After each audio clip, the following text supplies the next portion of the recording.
Safety in our industry means protecting our right to operate, ensuring that our employees are safe, the community is safe, and we're protecting the environment for many generations to come. The culture that's developed so far, right? We've gotten better and better with safety and how we do things around processes, piping design, making sure people are safe, making sure that we are giving the public insight into what we're doing and how we do it.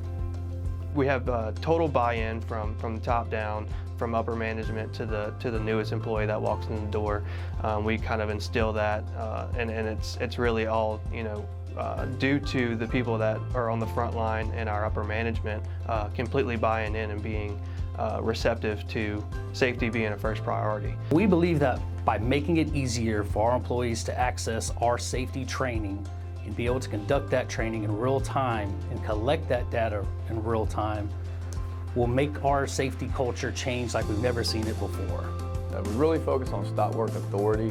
It always starts with that. When we get new employees in, that's the first thing we do is give them a stop work authority card, train them, explain to them what that actually means.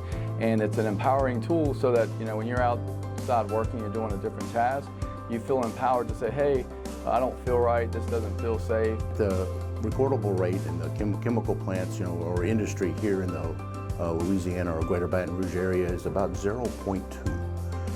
That's the recordable injury rate. So what that means is that if you were to have those same, kind of metrics at home, you would have to live your entire life without having a recordable injury. That means you're not sick enough that you need a prescription medicine, you don't cut yourself bad enough that you need a stitch, and you'd have to live to be 400 years old.